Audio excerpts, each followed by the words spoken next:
You'd assume that being highly analytical means worrying less, clearer thinking, less anxious static. A frequently cited 2015 study found close to the opposite.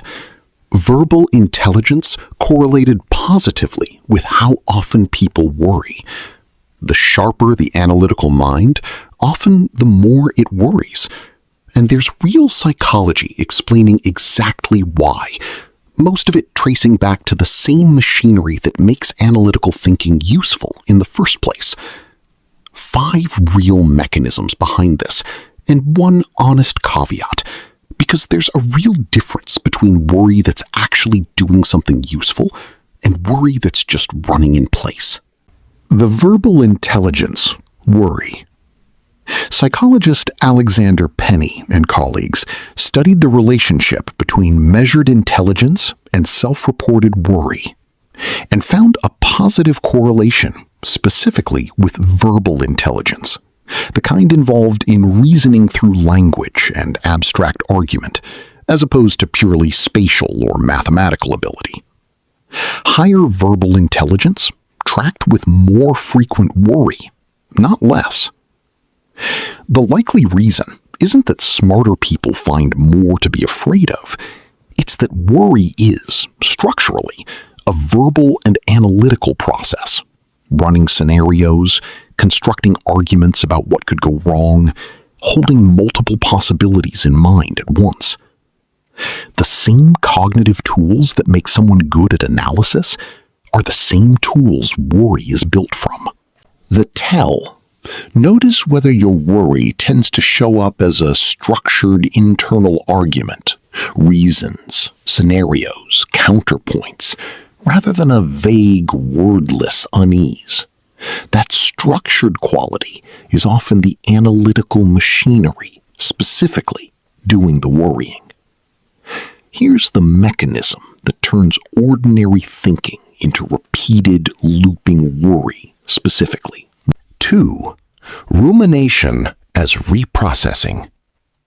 Psychologist Susan Nolen-Hoeksema's response styles theory describes rumination, repetitively cycling through a problem or negative feeling, as a specific cognitive habit, distinct from productive problem solving.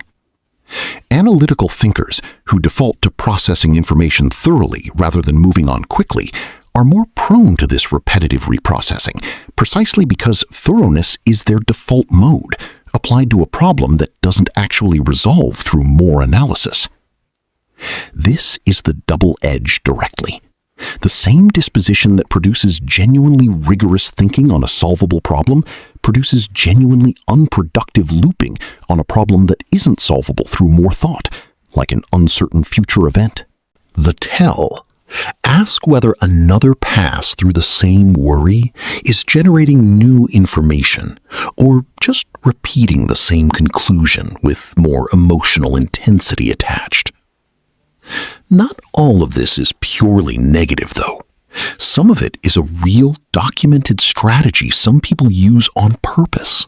3. Defensive pessimism. Psychologist Julie Norem's research identified defensive pessimism, a strategy where people deliberately set low expectations and mentally rehearse everything that could go wrong before a challenging situation, specifically in order to prepare for it. Her research found this strategy genuinely improves performance for people who use it consistently, and that blocking it, forcing "just think positive" onto a defensive pessimist, actually worsens their performance.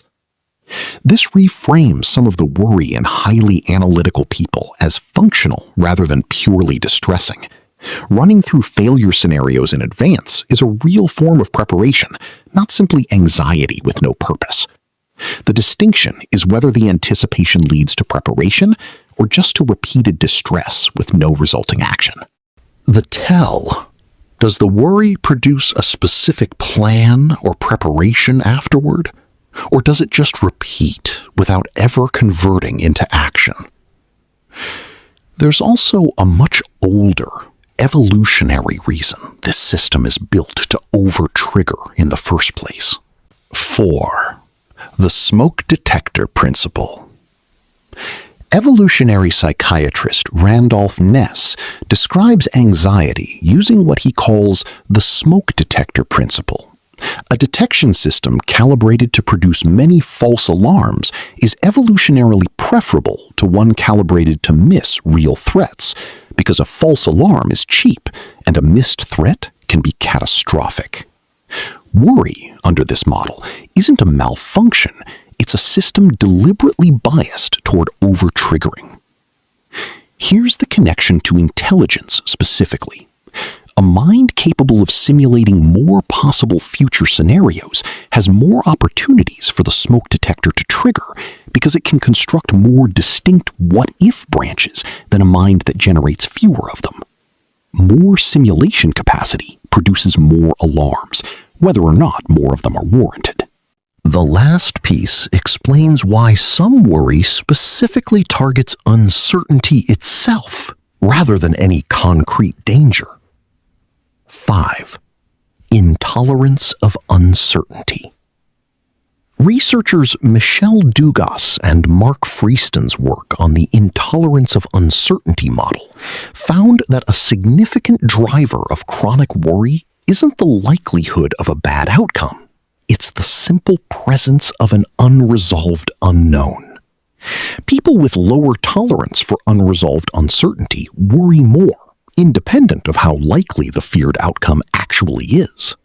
A highly analytical mind tends to notice more unresolved unknowns in the first place, more known unknowns in a given situation, simply because it's generating more possible outcomes and variables than a less analytical read of the same situation would surface. More visible uncertainty gives intolerance of uncertainty more material to work with. The honest caveat. One distinction matters here. Everything in this video describes a tendency, not a diagnosis, and not all worry functions the same way. Defensive pessimism that leads to real preparation is different from chronic, uncontrollable rumination that produces distress without ever converting into action or relief. The second pattern overlaps with clinical anxiety, which is a separate, treatable thing, not just worrying a normal amount a lot. If worry in your own life feels constant, uncontrollable, and disconnected from any actual preparation or resolution, that's worth raising with an actual professional rather than just reframing it as the price of being analytical. This video is describing a real tendency, not recommending that you accept unmanaged anxiety as an unavoidable tax on intelligence.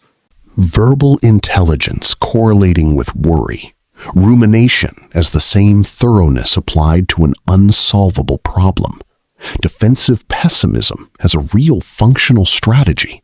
The smoke detector principle explaining why more simulation means more false alarms. And intolerance of uncertainty giving analytical minds more material to work with. None of this makes worry a flaw exclusive to overthinkers. It's largely a byproduct of the same machinery that makes analytical thinking valuable in the first place, worth channeling deliberately rather than just enduring. If you want the practical follow-up, how to actually convert this tendency into something closer to Norem's defensive pessimism rather than unproductive rumination, let me know in the comments.